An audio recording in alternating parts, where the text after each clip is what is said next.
Hi, it's MJ coming to you from Fleur de Lis Camp on a beautiful summer day. We are so excited because less than a month from now, we will be welcoming campers to camp for the summer.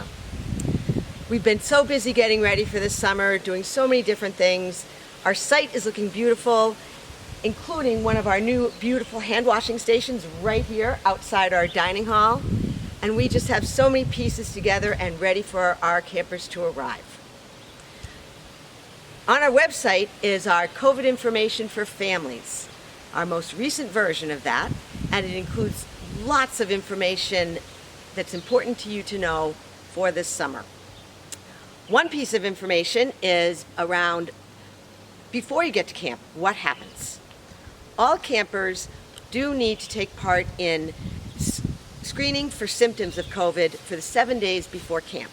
And there's lots of information about how that will work right in the guide.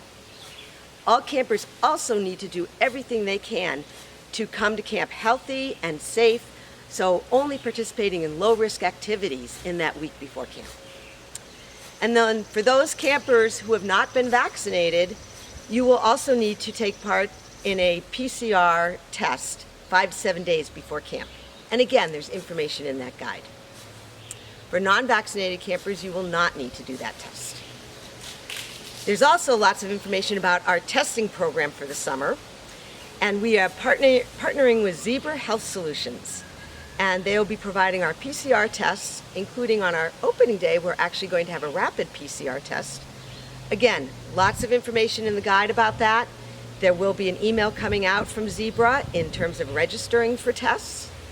Another piece that is in the guide is some updated information that's really based in all the most recent and current guidelines that have been issued by the state of New Hampshire and ACA and the CDC.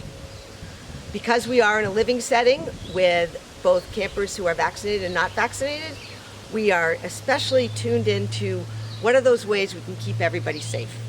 And part of that is 3 big pieces: being outside, wearing masks when we need to, and socially distancing when we need to.